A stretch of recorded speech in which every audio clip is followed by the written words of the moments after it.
আল্লাহর কোরআনটা যখন বাংলাদেশ চলবে তখন কোনো নেতা খোঁজা লাগবে? নেতারাই দুঃখী মানুষকে খুঁজবে। আর এখন বাংলাদেশে মানুষের আইন চলার কারণে দেখবেন নেতারা ভোটের আগে দুঃখী মানুষকে খোঁজে, ভোট পায় নেতা হয়ে গেলে একটা নেতারও খবর নেই। সব মাইকিং করতেছে রাস্তার মধ্যে, গরিবের বন্ধু, সমাজ সেবক, জনদরদি। এত সুন্দর মাইকিং করে যখন নেতা হয়ে যাবি তখন নেতা কিন্তু আর আদম দিকে থাকবে না, নেতা থাকবে ঢাকায়। মাঝে মধ্যে নেতা বেড়াবার আসবে, চান্স আর অত্যাচারে নেতার ধারত কোনো ভোটারই যাবার পারবি না। জোরে কোন কথা ঠিক না? যখন আমরা হাসিনার আদালতে বিচার পাইনি তখন আমরা কি বলছি? জজ কোর্ট, হাইকোর্ট, সুপ্রিম কোর্ট সব হাসিনার দখলত। আমরা আলেমরা যখন বিচার পাইনি তখন নামাজ পড়ে চোখের পানি নিয়ে বলছি, তোর বিচার আল্লাহ করবি রে। আপনার বলেন তো বিচার করেনি? 41 সাল পর্যন্ত থাকার নিয়ত করছিল, আল্লাহ 24 সালে ন্যাংটা করে বাইর করে দিছে। ধরে কোন কথা ঠিক কি বুঝতেছেন ভাইজান? আগামীতে এইরকম হাসিনার মতন ফ্যাসিড যদি কেউ হবার চায়, আবার সেই আল্লাহ আছে না নাই? ধরে কোন আছে না নাই? একটু মনোযোগ দিয়ে শোনেন। সঙ্গে সঙ্গে ওমর ফারুক হাঁটু গেড়ে মেয়েটার সামনে বসে বলতেছে, মা তুমি যেই উমরকে 6 দিন হলে খুঁজতেছ, আমি হইলাম সেই ওমর। মেয়েটা বলতেছি, আমিরুল মুমিনিন, তাহলে আপনি চোরের মতন একা একা কেন ঘুরতেছেন? আপনি হলেন অর্ধ জাহানের রাষ্ট্রনায়ক, অর্ধ জাহানের খলিফা, আপনি চোরের মতন একা একা ঘুরতেছেন। আপনার কি র্যাব নাই, পুলিশ নাই? আপনার কি সামসা নাই? একজন ঘুরতেছে, কয়জন? একা একা। তাহলে মেয়েটা কি বলবে যে আপনি অর্ধ জাহানের খলিফা হ্যাঁ এ চোরের মতন একা একা ঘুরতেছেন, আপনার কি র্যাব পুলিশ লাগবে না? এমন সময় হযরত ওমর কোরআন থেকে একটা আয়াত তেলাওয়াত করলেন, ইন্নামাল মুমিনুনা আল্লাযীনা ইযা যুকিরাল্লাহু ওয়াজিলাত কুলুবুহুম ওয়া ইযা তুলিয়াত আলাইহিম আয়াতুহু জাদাতুহুম ঈমানাও ওয়া আলা রাব্বিহিম ইয়াতাওয়াক্কালুন। ওমর ফারুক বলে, মা তুমি যে আজকে 6 দিন হলো আমাকে খুঁজতেছো, কি দুঃখ তোমার মনে? মেয়েটা বলতেছে, আমিরুল মুমিনিন, আমার জীবনের সবচাইতে বড় দুঃখ হলো ইন্নাল্লাযীনা ক্বালু রাব্বুনাল্লাহ, আল্লাহু আকবার। আমার জীবনের সবচাইতে বড় কষ্ট হলো আমি 6 বছর বয়সে ঈমান গ্রহণ করেছি। শুধু ঈমান গ্রহণ করার অপরাধে আমাকে 12 বছর জেলখানায় বন্দি জীবন কাটাতে হয়েছে। সকালবেলা 5টা করে চাবুক মারছে, বিকালবেলা 5টা করে চাবুক মারছে। আমার দেহের এমন কোনো জায়গা নাই যে জায়গায় চাবুকের আঘাত লাগে নাই। আমার একটাই মাত্র দোষ হলো আমি 6 বছর বয়সে শুধুমাত্র ঈমান গ্রহণ করেছি।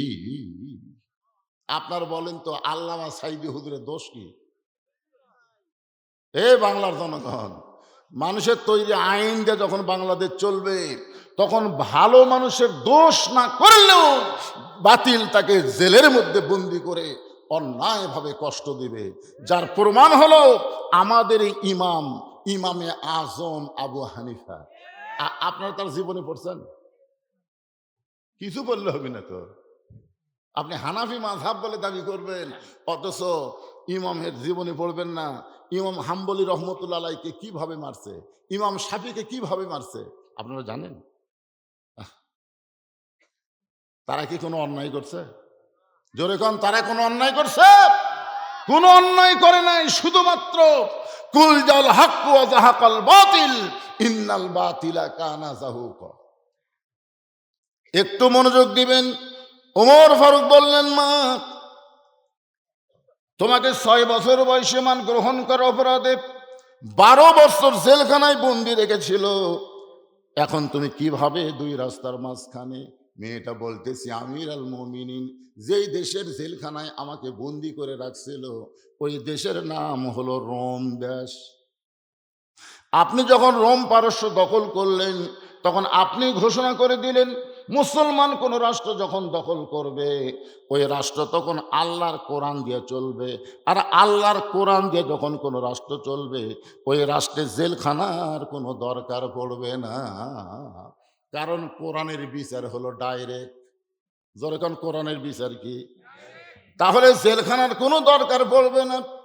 আপনি যখন কোরআন দিয়ে রোম পারস্য চালানো শুরু করলেন, তখন জেলখানার দরজাগুলো মুক্ত করে দিলেন। আমি জেলখানা থেকে বের হয়ে 18 বছর বয়স, কারণ 6 বছর বয়সে ঈমান গ্রহণ করেছি, আর 12 বছর জেলখানায় বন্দি জীবন কাটাইছি। বর্তমানে বয়স কত?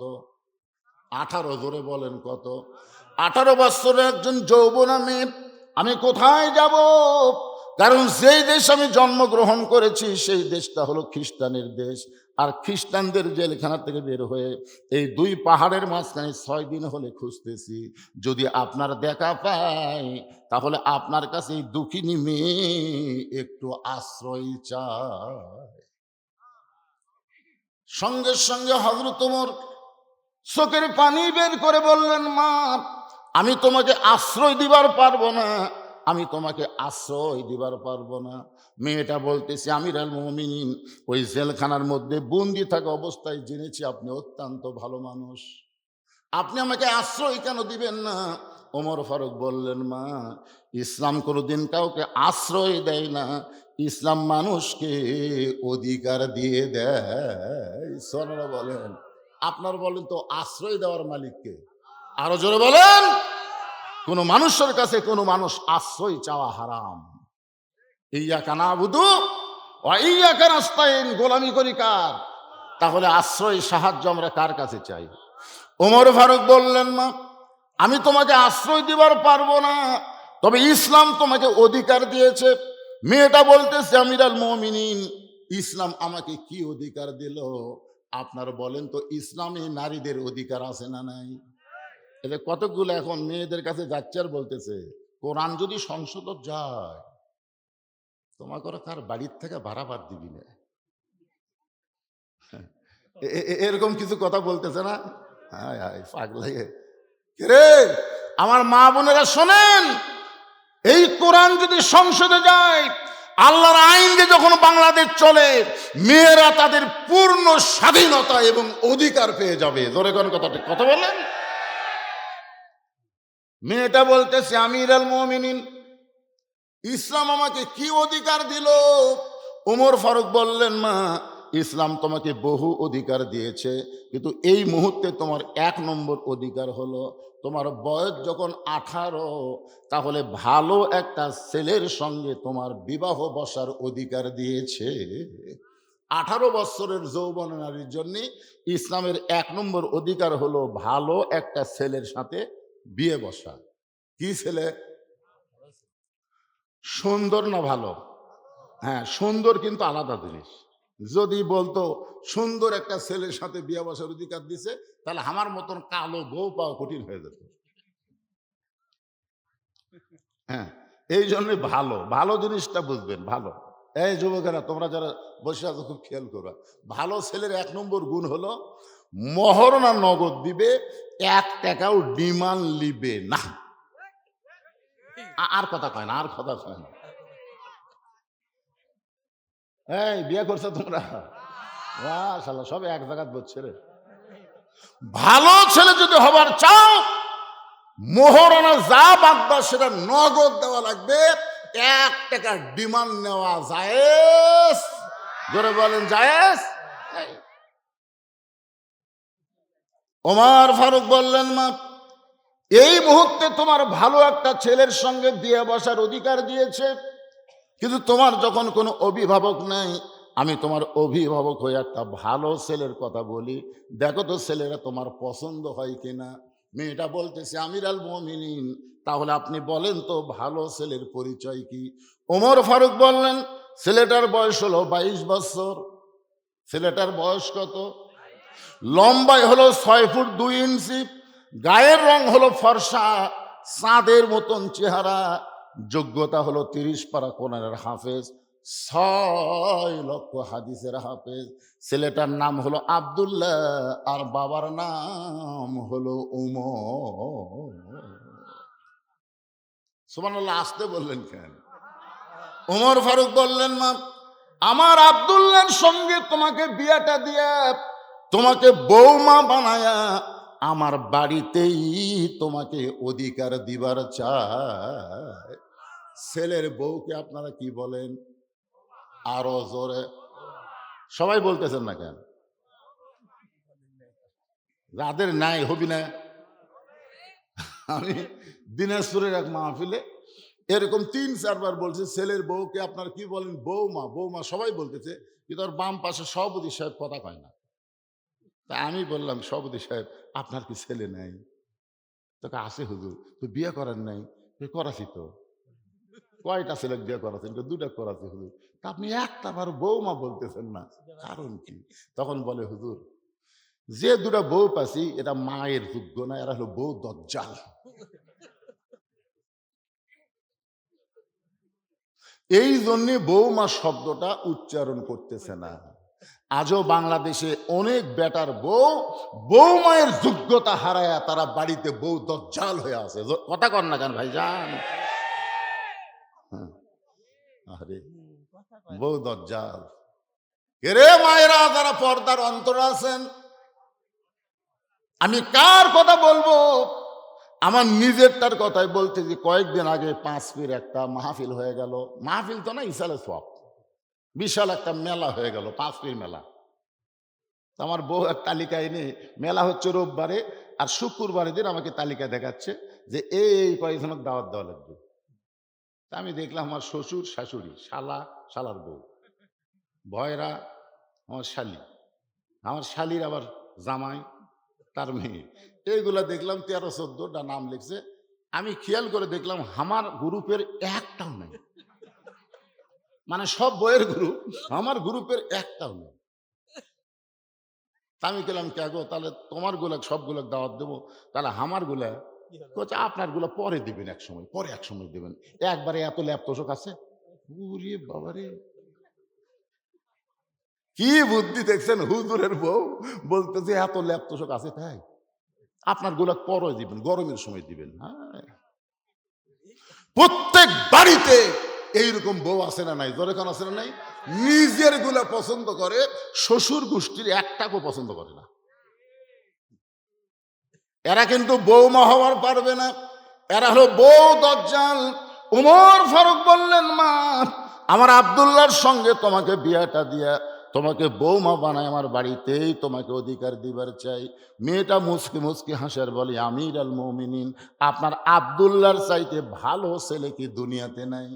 আপনি কিন্তু বলেছেন ইসলাম আমাকে একটা ভালো ছেলের সঙ্গে বিয়ে বসার অধিকার দিয়েছে। আপনি যে ছেলেটার নাম বললেন আব্দুল্লাহ, ওই আব্দুল্লাহর চাইতে ভালো ছেলে কি দুনিয়াতে নাই? উমর ফারুক বললেন, মা আমার চোখে বর্তমানে আমার আব্দুল্লাহর চাইতে ভালো কোনো ছেলে চোখে পড়ে না। মেয়েটা বলতেছে, আমির আল মুমিনিন, আপনার চোখে যদি ভালো ছেলে না পড়ে, আমি একটা ছেলের নাম বলি, দেখেন তো ছেলেটা কেমন লাগে। উমর ফারুক চুপ করছে। কে রে? এই মেয়েটা জেলখানায় বন্দি ছিল, সেই মেয়েটা ভালো ছেলের কি নাম বলবে? মেয়েটা বলতে, ছেলেটার নাম হলো হোসাইন, মায়ের নাম হলো ফাতেমা, বাবার নাম হলো হযরত আলী, আর নানার নাম হলো মুহাম্মাদুর রাসূলুল্লাহ। এখন আপনি বলেন, আপনার আব্দুল্লাহ ভালো না হোসাইন ভালো? আপনাকে বলা হচ্ছে না। ওই মেয়েটা হযরত উমরকে লক্ষ্য করে বলতেছেন, আপনি বলেছেন একটা ভালো ছেলের সঙ্গে আমার বিয়ে বসার অধিকার আছে, তাহলে এখন আপনার কাছেই জানতে চাই, আপনি আব্দুল্লাহকে ভালো বললেন, আমি এখন প্রশ্ন করি আব্দুল্লাহ ভালো না হোসাইন ভালো? সঙ্গে সঙ্গে হযরত উমর মাটির দিকে তাকায়া চোখের পানি পড়তেছে, গাল বয়ে টস টস করে, মাথা তুলে বলতেছে, মা আমার আব্দুল্লাহর চাইতে হোসাইন লক্ষ কোটি গুণ ভালো। মেয়েটা বলতেছে, তাহলে হোসাইনের মতন ভালো ছেলে থাকতে আপনার আব্দুল্লাহর সঙ্গে বিয়ে বসবো কেন? ভালো ছেলের সঙ্গে বিয়ে বসার অধিকার যখন আল্লাহ ইসলাম আমাকে দিয়েছে, তাহলে হোসেনের সঙ্গে আমি বিয়ে বসতে চাই। ওমর ফারুক জীবনে কোনোদিন ঘটকালি করে নাই।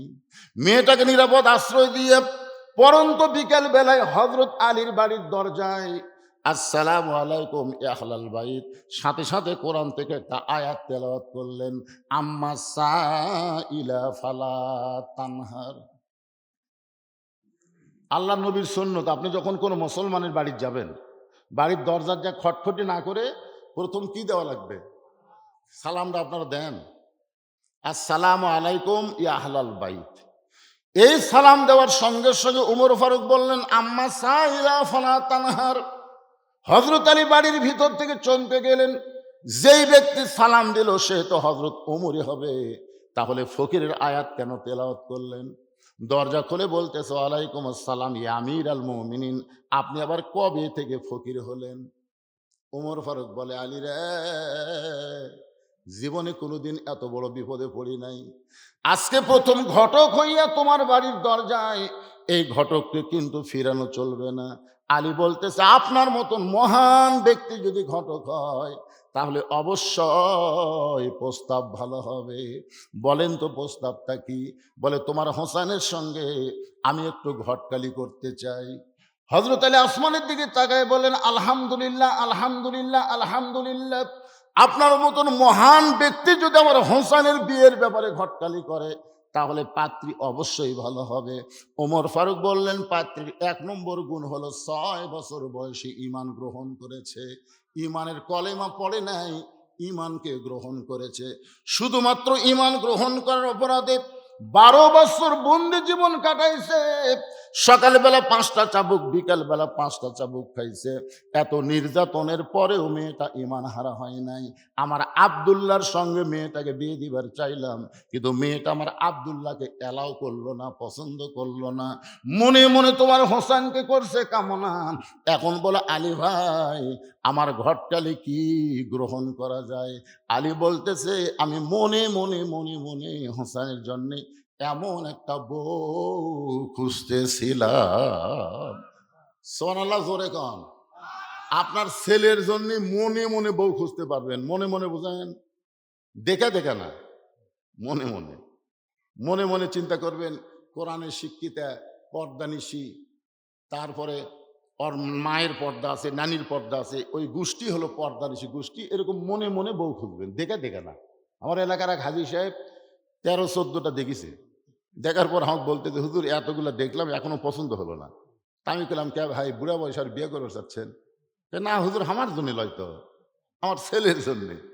তো আপনি কিভাবে দেখেন? লাডা ছেড়ে দেখি, লাডা ছেড়ে দেখে, মানে দেখি মা হাতটা দেখে তো এরকম হাতলে লাড়ে, মাথার চুল লাড়ে, এগুলো লাড়তে লাড়তেই শালা বুড়া লুচ্চা হয়ে গেছে।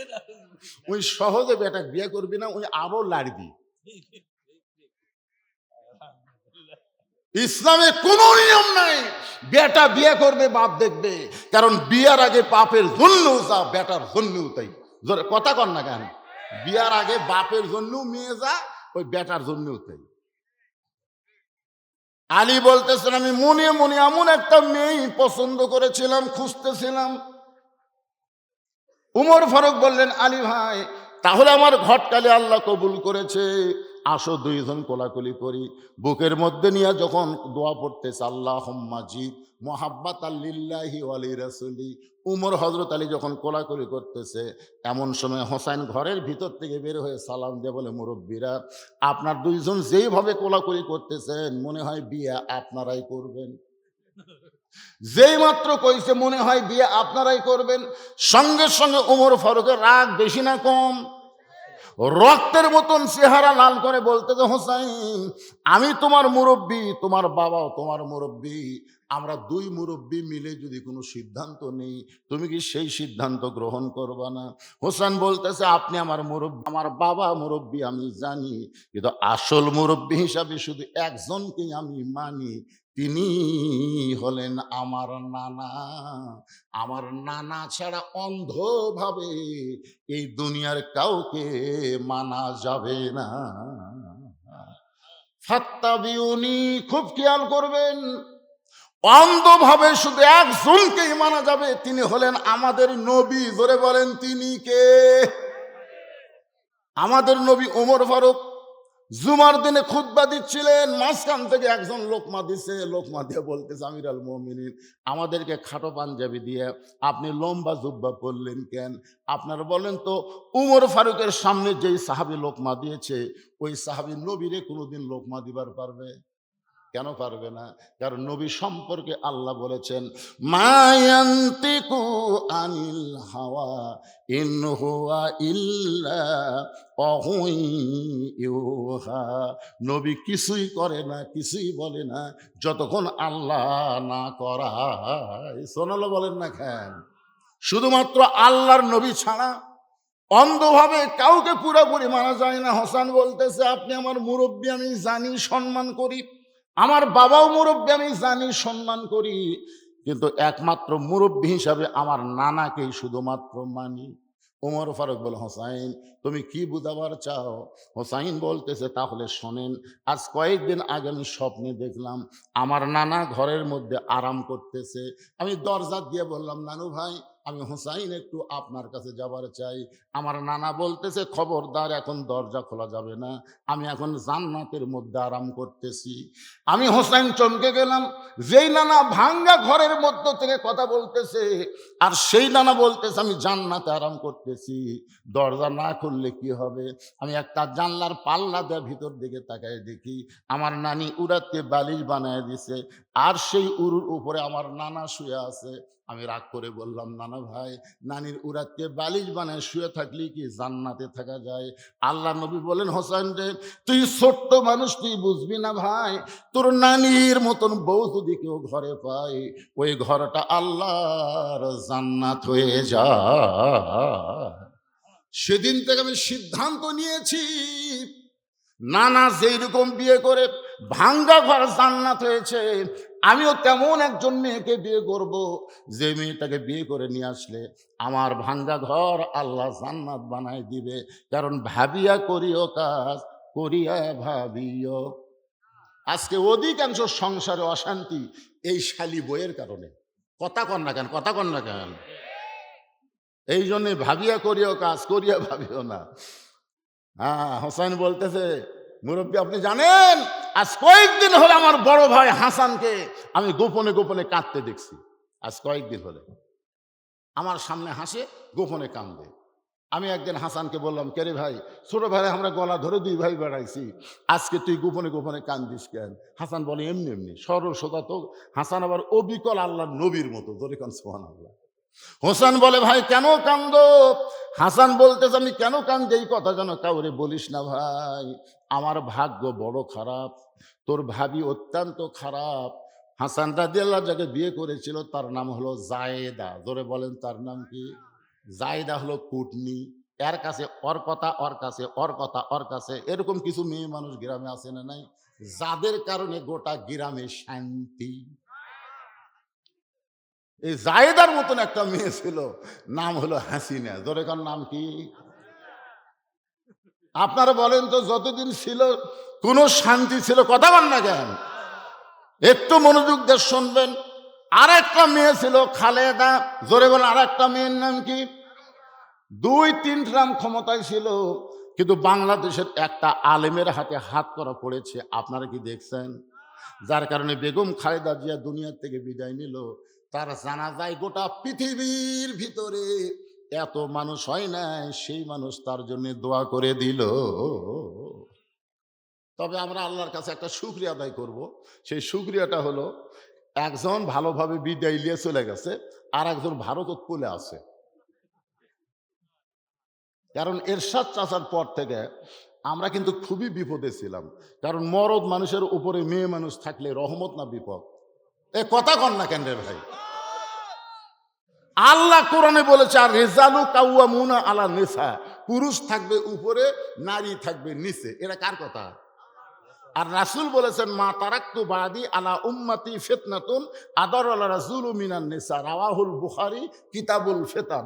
আল্লাহর নবী বলেছেন, আমার পরে আমার উম্মতের জন্য সবচাইতে বড় বিপদ হচ্ছে পুরুষ মানুষের জন্য নারী নেত্রী হওয়া। তাহলে আল্লাহর কোরআন নবীর হাদিস অনুযায়ী আমরা এতদিন কি রহমতে ছিলাম না বিপদে ছিলাম? এখন আমরা এক বাক্যে সবাই বলবো, মেয়ে মানুষের দিন শেষ, আগামীতে মরদ মানুষের বাংলাদেশ। কি আর কোন মেয়ে মানুষ আসবে ক্ষমতা? কি মনে হচ্ছে? এই জন্য একটা সাইজ মতো একটা স্লোগান দেওয়া লাগবে। আমি যেই বলবো মেয়ে মানুষের দিন শেষ, আপনার সকলে মরদ যদি হন মরদের মতন বলবেন, মরদ মানুষের বাংলাদেশ। রাজি আছেন? মেয়ে মানুষের দিন শেষ।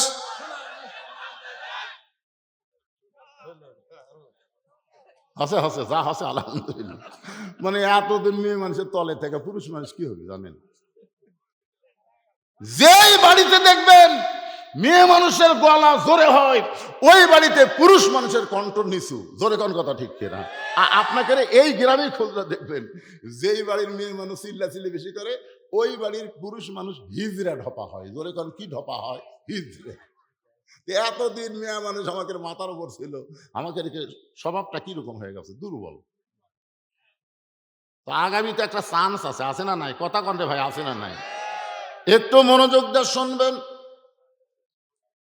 হোসাইন বলতেছে, আমির আল মুমিনিন, আমার নানা যেমন বিয়ে করেছে আমি তেমন একটা বিয়ে করতে চাই। ভাবিয়া করিও, কাজ করিয়া ভাবিও না। আস্তে করে হোসাইন বাবার হাতটা ধরে বলে, বাবা আপনি সত্যি করে বলেন তো, আমার মা আপনার কেমন বউ ছিল? আপনি সত্যি করে বলেন বাবা, আমার মা আপনার কেমন বউ ছিল? আপনি যেমন আমার মাকে বিয়ে করে ভাঙ্গা ঘর জান্নাত পাইছেন, আমার নানা যেমন বিয়ে করে ভাঙ্গা ঘর জান্নাত হয়েছে, আমি তেমন একটা মেয়েকে বিয়ে করতে চাই। ওমর ফারুক বললেন, হোসাইন আমি যেই মেয়ের ঘরটালি করতেছি বাবা, এই মেয়েকে যদি তুমি বিয়ে করো তাহলে তোমার ঘরটাও আল্লাহ জান্নাত বানিয়ে দিবে। হোসাইন বলতেছে, আমির আল মুমিনিন, আপনার মুখের কথাই আমি মেয়েটাকে বিয়ে করব না। ওমর ফারুক বলে, তাহলে তুমি কি চাও? হোসেন বলতেছে, আমি সেই মেয়েকে বিয়ে করব যে মেয়ে আমার 3টা প্রশ্নের উত্তর দিবার পারবে। আমার আঙ্গুলের দিকে তাকান, কয়টা? যে মেয়েটা আমার 3টা প্রশ্নের উত্তর দিবার পারবে, আমি সেই মেয়েকে বিয়ে করব। ওমর ফারুক বলে, হোসাইন তুমি কি 3টা প্রশ্ন করবে? হোসাইন বলতেছে, আমি যাকে বিয়ে করব তার সামনেই প্রশ্ন আউট হবে, দুনিয়ার অন্য কারো সামনে আমি প্রশ্ন প্রকাশ করব না। ওমর ফারুক বলে, আলী ভাই তোমার হোসেন যে 3টা প্রশ্ন করবে এ সম্পর্কে তোমার ধারণা কি? আলী বলতেছে, আজকে জীবনের প্রথম শুনলাম। ওমর ফারুক বলে, যেই প্রশ্ন আমিও জানি না তুমিও শোনো নাই, সেই প্রশ্নের উত্তর মেয়েটা কেমনে দিবে? আমার ঘটকালি আল্লাহ কবুল করে নাই। ওমর ফারুক কানতে কানতে মেয়েটার কাছে গিয়ে বলে, মা আমার আব্দুল্লাহকে বিয়ে কর, আমার আব্দুল্লাহর সঙ্গে বিয়ে হলে তোর জীবন শান্তিময় হয়ে যাবে। মেয়েটা বলতেছে, আপনি খালি একটা বার বলেন আপনার আব্দুল্লাহ হোসেনের চাইতে ভালো, আপনি শুধু একটা বার বলেন আব্দুল্লাহ হোসেনের চাইতে ভালো, আমার বিয়ে বসতে কোনো আপত্তি নাই। কিন্তু আব্দুল্লাহর চাইতে যদি হোসাইন ভালো হয় তাহলে আপনার আব্দুল্লাহর সঙ্গে তো আমি বিয়ে বসবো না। ওমর ফারুক বলে, মা তুমি কি জানো হোসাইন সেই মেয়েকে বিয়ে করবে যে মেয়েটা তার 3টা প্রশ্নের উত্তর দিবার পারবে, যেই প্রশ্ন আমিও জানি না, তার বাবাও জীবনে শোনে নাই। তাহলে তুমি কেমনে উত্তর দিবা? মেয়েটা বলতেছি, আমির আল মুমিনিন হোসেন কি 3টা প্রশ্ন করবে আমি জানি না, তবে আমার ঈমান বলতেছে আমি না পারলেও আমার আল্লাহ পারাবে। ইন্নাল্লাযীনা ক্বালু ربنا الله ثم استقاموا تتنزل عليهم الملائكة ألا تخافوا ولا تحزنوا وأبشروا بالجنة الله أكبر। মেয়েটা বলতেছে, হোসেন কি 3টা প্রশ্ন করবে আমি জানি, এজরকান আমি জানি, কিন্তু আমার ঈমান বলতেছে আমি না পারলেও আমার আল্লাহ পারাবে। গোটা বাংলাদেশ ঘুরে ঘুরে ঘুরে ঘুরে এই বছর আমি যতটুকু দেখলাম, আমার ঈমান বলতেছে আগামীতে আল্লাহর কোরআন সংসদে যাবে। এটা আমার ঈমান বলতেছে। এখন কি হবে আল্লাহ ভালো জানে। আপনাকে কিছু জানা লাগবে না, আপনাকে কিছুই জানা লাগবে না। আপনার কি আলো অন্ধকার কিছুই চিনেন না? এই জোরে কোন অন্ধকার আলো কিছু চিনেন না আপনারা? যেই কোরআনকে আল্লাহ কি বললেন? নূর বললেন, আলো বললেন, যার কারণে আমরা স্লোগান দেই আল কোরআনের আলো। রে ঘর ঘর কে, এই ঘর ঘর কি, এই তোরা একটু চাপাই তো, তোরা গ্রুপ হয়ে গেছে কেন বাড়া? ময়না রে ময়না, এইদিকে চাপা দেখছেন এমন এক গ্রুপ আছে, হায় হায়। না না, এই এই ধরনের বাচ্চারা মেলা বাদ দিয়ে কোরআনের মাহফিলে বসেছে, জীবন সার্থক হয়ে গেছে। সুবহানাল্লাহ না কেন? এরকে মাও আসলেই ভালো পারে না, যার মাও ভালো তার বাচ্চাও ভালো। এই জন্য একটা খ্রিস্টান লেপনিয়াল বলেছে, তোমরা যদি ভালো একটা সন্তান চাও, ভালো একটা মায়ের দরকার। মা ওগুলা ভালো, দেখছেন কিভাবে ওয়া শুনতেছে। আমরা বহু ঘরে ঘরে কছি ভাই, আর ঘর কম না রে, যা থাকে কপালে হয়ে যাবি সকালে, ধরে গলা স্লোগান আল কোরআনের আলো, কোরআন হাদিস যেখানে, দুনিয়ার মুসলমান লিল্লাহে তাকবীর। একটা হিন্দু পর্যন্ত বলতেছে কোরআন যদি সংসদে যায় আমরা ন্যায্য অধিকার পাবো। একটা বৌদ্ধ পর্যন্ত বলতেছে কোরআন যদি সংসদে যায় আমরা ন্যায্য অধিকার পাবো। আর এই বিএনপি আওয়ামী লীগ বুঝতেছে না, এরা স্লোগান দিচ্ছে না। আমি দেখলাম তো মাঝে মধ্যে থেকে স্লোগান ওঠেনি কি, এই বিএনপি যারা করেন আপনারা জানেন, শহীদ প্রেসিডেন্ট জিয়াউর রহমানকে যখন হত্যা করা হলো চিটাগাঙ্গে, তার কাছে একটা ব্রিফকেস ছিল, জানেন আপনারা? ওই ব্রিফকেস মনে করছিল যে একেবারে ব্যাংকের চেক বই আছে, ডলার মলার আছে, অস্ত্র ফস্ত্র আছে, বহু কিছু আছে, এই মনে করে ওই ব্রিফকেস ওখানে খোলে নাই। ঢাকাত নিয়ে এসে খোলার পরে দেখে ব্রিফকেসের মধ্যে দুইটা মাত্র জিনিস, একটা হলো জায়নামাজ আর একটা হলো কোরআন। ধর্ম নিরপেক্ষ সংবিধান ছিল। শহীদ প্রেসিডেন্ট জিয়াউর রহমান বিসমিল্লাহির রহিম দিয়ে শুরু করলো, জোরে কোন কথা ঠিক না? আর ইসলামের মূল মন্ত্র কি ভাইজান? সেই বিএমপি রে, আল্লাহর ওলি রে। আরাফার ময়দানে গেলে দেখা যায় শহীদ প্রেসিডেন্ট জিয়াউর রহমান কত বড় আল্লাহর ওলি। ওখানে যারা গেছে তারা নিজের চোখে দেখাচ্ছে। নিমের গাছের তলে যখন বসলাম, কিছুক্ষণ পর একটা বাতাস উঠলো, বুঝলেন? মনেই হচ্ছে না দুনিয়ার বাতাস, মনে হয় নিমের গাছের পাতা দিয়ে আল্লাহ জান্নাতের বাতাস হাজিদের গায়ে দিচ্ছে। গাছের দিকে দেখলাম সাজারাতুল জিয়া, গাছের নাম হলো জিয়া গাছ। কি জিয়া গাছ? জিয়া গাছ, জিয়া টিভি। চিন্তা করছেন বিএমপি করেন ভাইজান, আপনারা তো ভালো মানুষ রে। আপনাকে বেগম জিয়ার জানাজাত কত লোক হলো, আর কত নেতা মূর্তিছে, কুত্তেও যায় না, কথা কয় না। তো এই জন্য আওয়ামী লীগ বাদ দেয়, ওর কখন বাদ দিল, বাদ দিয়ে বিএনপি, জামাত, তাবলিগ, পীর মুরিদি, হাত পাকা যে পাকায় হোক সব মিলে কোরআনের পক্ষে একটা স্লোগান ডাটের দেওয়া লাগবে। জনগণ যেন বুঝবার পারে হুজুর একলা নাই, হুজুরের সামনে হাজারো আল্লাহর বান্দারা আছে, এটা যেন বুঝবার পারে। গলা খাঁকারে দেন আল কোরআনের আলো, কোরআন হাদিস যেখানে, দুনিয়ার মুসলমান লিল্লাহে তাকবীর। মেয়েটা বলতেছে আমির আল মুমিনিন হোসেন কি তিনটা প্রশ্ন করবে আমি জানি না, তবে আমার ঈমান বলতেছে আমি না পারলেও আমার আল্লাহ পারবে। ওমর ফারুক এক দৌড়ে চলে আইছে হযরত আলীর বাড়িতে। আলী বলতেছে কিছুক্ষণ আগে কানতে কানতে চলে গেলেন, আবার ফেরত আসলেন কেন? ওমর ফারুক বলতেছে তারিখ করবার আছি, তারিখ। হোসেন বলে কিসের তারিখ? ওমর ফারুক বললেন বিয়ার তারিখ না, তুমি যে তিনটা প্রশ্ন করবা সেই প্রশ্নের উত্তর দিবার পারবে কি পারবে না তারই তারিখ। আলী বলতেছে যেই প্রশ্ন আপনিও শোনেন নাই আমিও জানি না, সেই প্রশ্নের উত্তর মেয়েটা কেমনে দিবে? ওমর ফারুক বলে, আলী রে, ইমানের বলে বলিয়ান হয়ে যখন কোনো মানুষ কথা বলে, ওই মানুষ তখন একলা থাকে না, ওই মানুষের সঙ্গে ইমানের মালিক আল্লাহ থাকে। আমাদের ভিতরে ইমান আছে না নাই? ভারত আমাকে ভয় দেখাচ্ছে জানেন।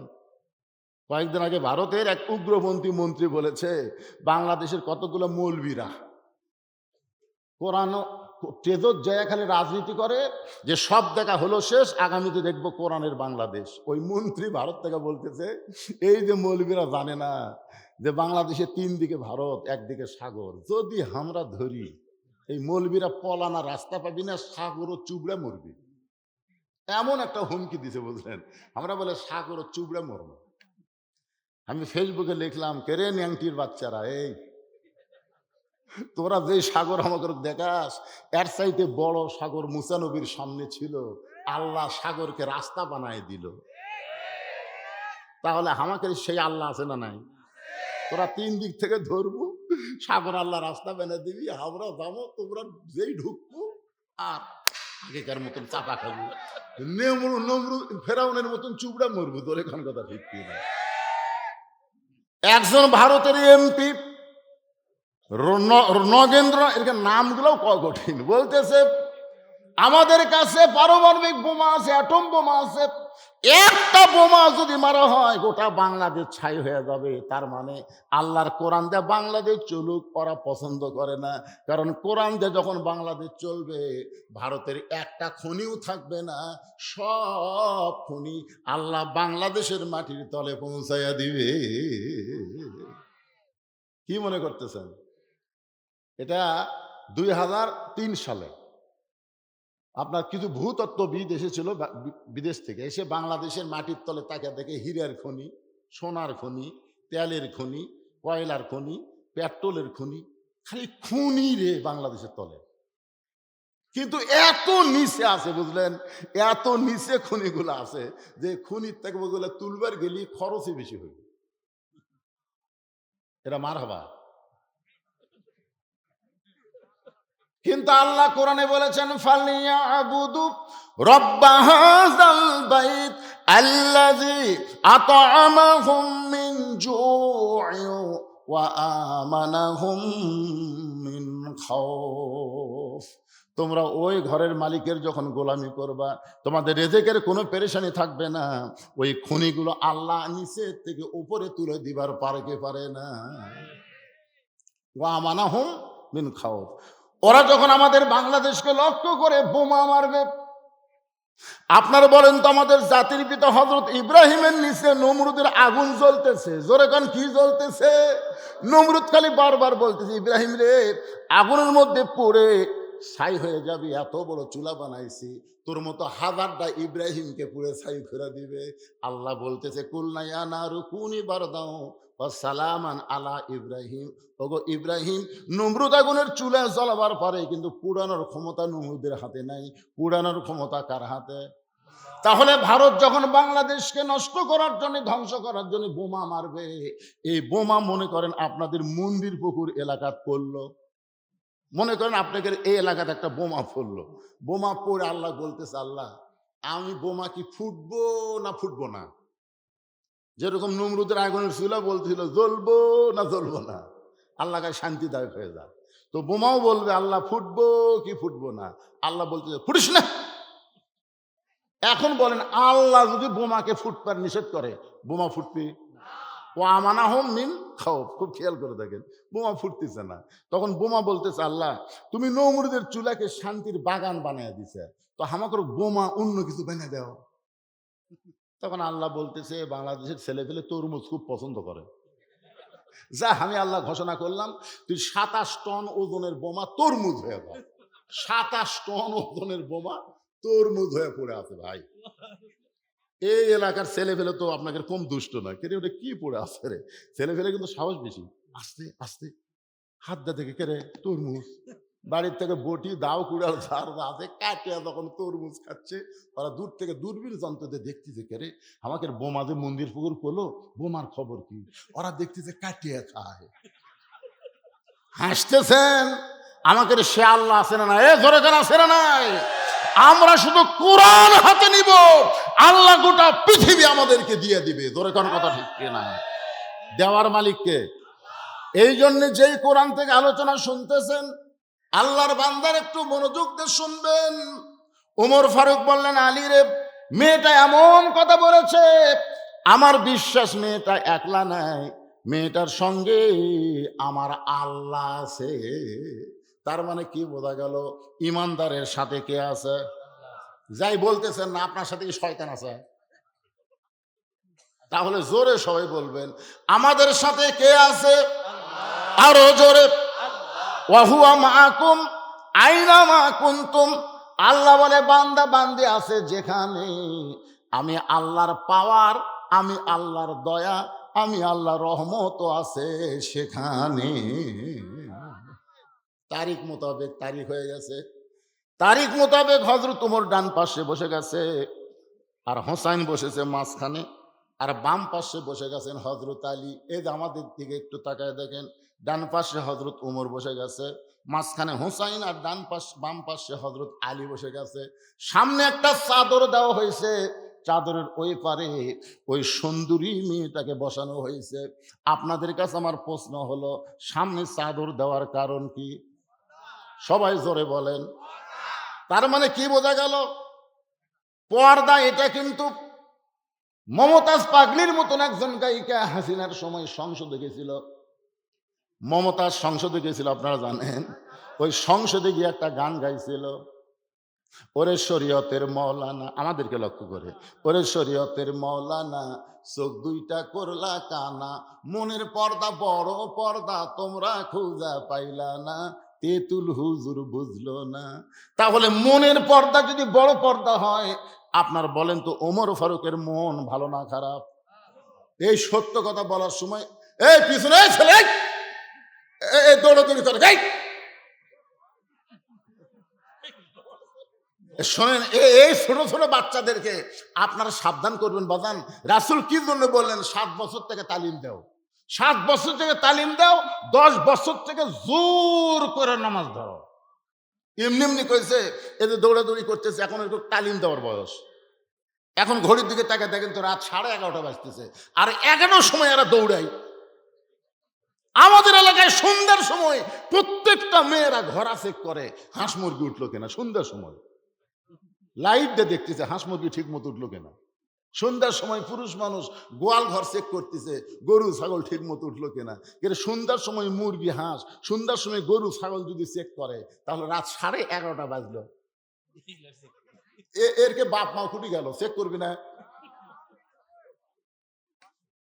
ও আর শুনতিস ওরা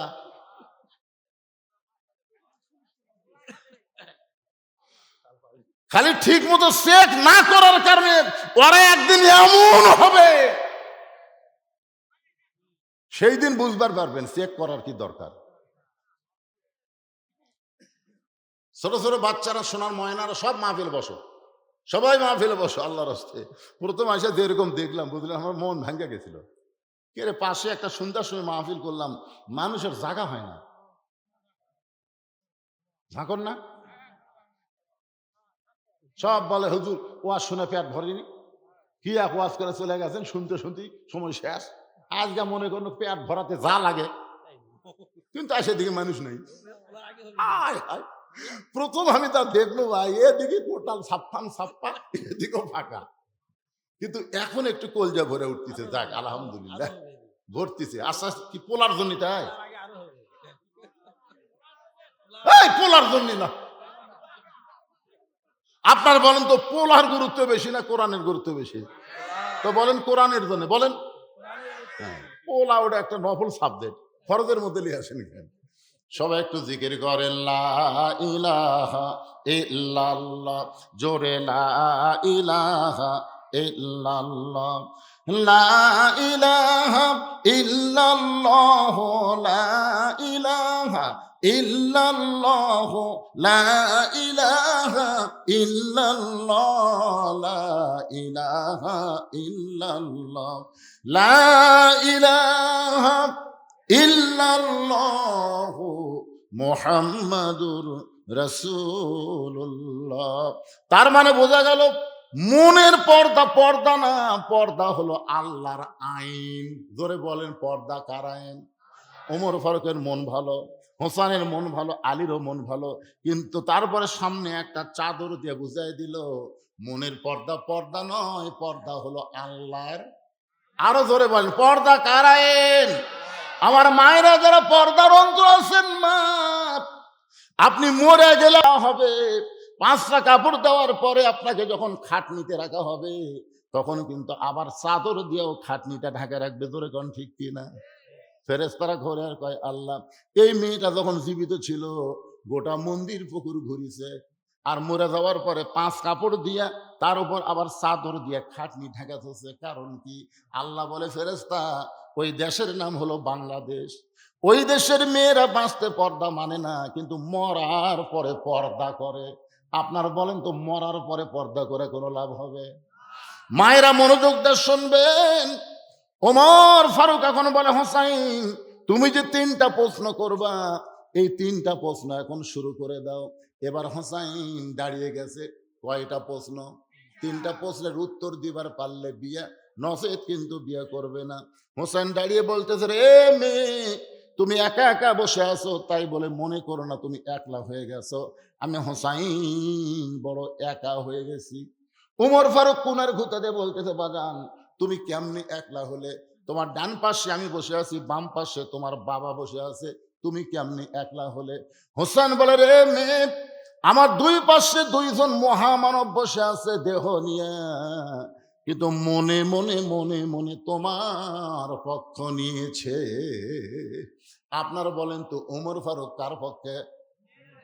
আলী কার পক্ষে? কিন্তু বসে আছে কোন পক্ষে? তাই 12 তারিখে নির্বাচন কমিশনার যদি কোন দলের পক্ষ নেয়,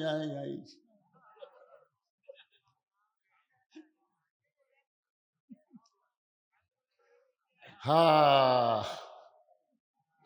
এর আগে এক নির্বাচন কমিশনার জুতেতে পিটছে, আপনার দেখছেন? তাই আমি বলবো, নিরপেক্ষ জায়গায় বসে আছেন, কোন দলের পক্ষ নিয়েন না।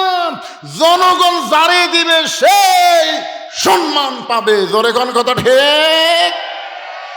আমি প্রশাসনকেও বলবো, আমার ওয়াজ কিন্তু খালি আপনাকে মন্দির পুকুর হচ্ছে না, আমার এই ওয়াজ বর্তমানে গোটা পৃথিবীর সব দেশে আমার ওয়াজ এই ভিডিওর মাধ্যমে সাপ্লাই হয়ে যাচ্ছে।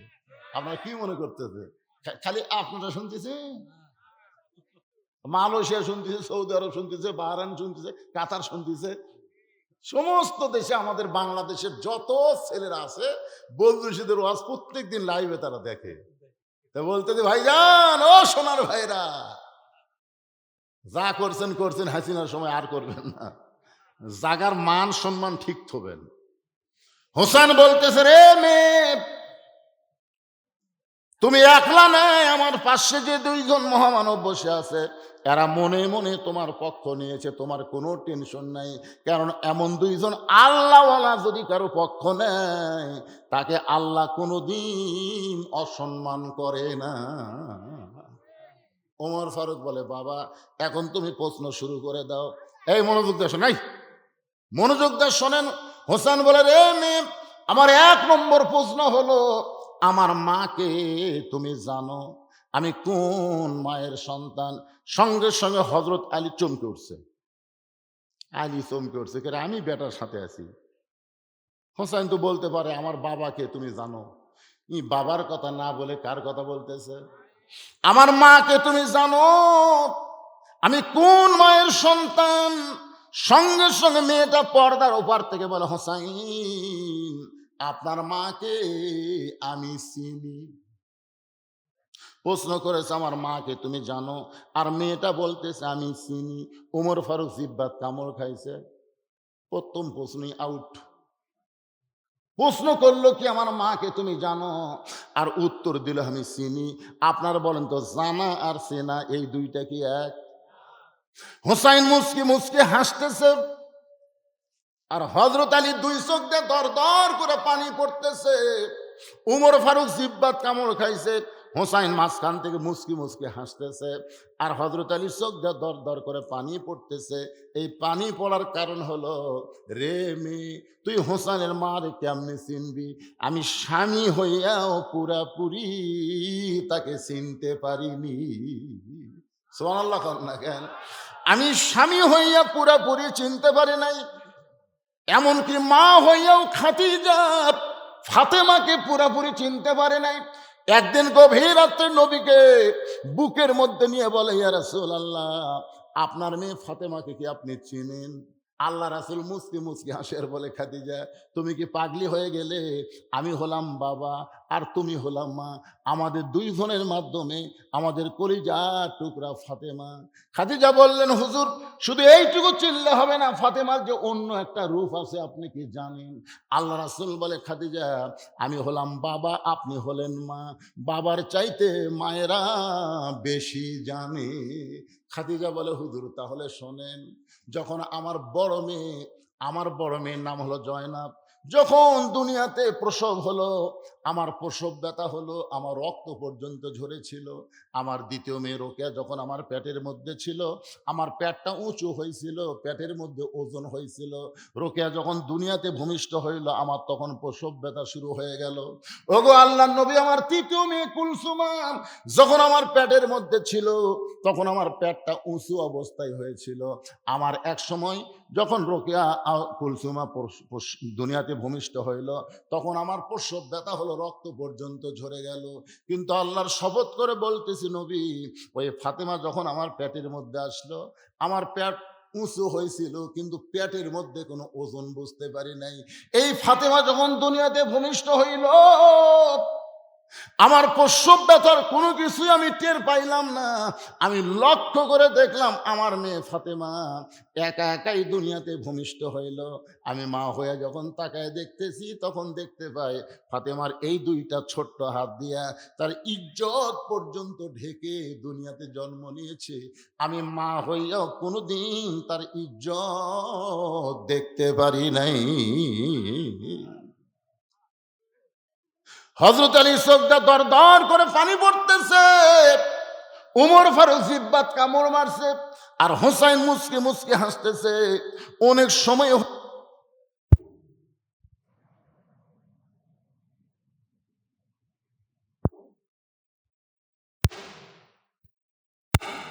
একটা বিচারকে যে কথাই বলেন না। উমর ফারুক বলে, কেমনে হবে? কারণ প্রশ্ন করেছে আমার মাকে জানো, আর তুমি উত্তর দিলে আমি চিনি। ফাতেমা কি পাড়া বেড়ানি নাকি যে ফাতেমাকে চিনবে? তুমি কেমনে বললে আমি চিনি? হোসেন মুসকে মুসকে হাসতেছে। হযরত আলী বলতেছে, মা, তুমি কেমনে বললে আমি চিনি? মা, যে ফাতেমা এমন পর্দানিশী ছিল, দুনিয়ার কেউ তাকে কোনোদিন দেখতে পারে নাই। এমনকি ফাতেমা মেয়েরা যখন ফাতেমার সঙ্গে দেখা করতে আসতো, ফাতেমা পর্দার ভিতর থেকে মেয়েদের সঙ্গে কথা বলতো। কোনো মেয়ের সামনেও ফাতেমা কোনোদিন প্রকাশ হয় নাই। আর তুমি বললে আমি চিনি, কেমনে চিনবা? সঙ্গে সঙ্গে মেয়েটা বলতেছে, ওই রোমের জেলখানায় যখন বন্দি ছিলাম, সকালবেলায় শেরদিল কারারক্ষী আমাকে চাবুক মারত, বিকেল বেলায় আমাকে চাবুক মারত। ওই চাবুক মারতে মারতে এক সময় আমি জর্জরিত হয়ে একটু বিরক্ত হয়ে বললাম, আল্লাহ, তুমি আছো আসমানে, নবী আছে মদিনায়, এই রোমের জেলখানায় এই মুমিনা নারীকে দেখার মতন দুনিয়াতে কেউ নাই। এই বলে কানতে কানতে আমি যখন ঘুমায় গেছি, মেয়েটা বলে, হোসাইন, আমি যখন ঘুমায় গেছি, এমন সময় স্বপ্নে দেখি আমার শিয়রের পাশে নূরের একটা পুতুলি বসে বসে কাঁদতেছে। আমি স্বপ্নে বললাম, কে গো আপনি? জান্নাতের হুরি না বেহেশতের পরী? আমার মাথায় হাত দে বলে, মা, আমি জান্নাতের হুরিও না বেহেশতের পরীও না, আমি হলাম জগৎ বিখ্যাত মা ফাতেমা।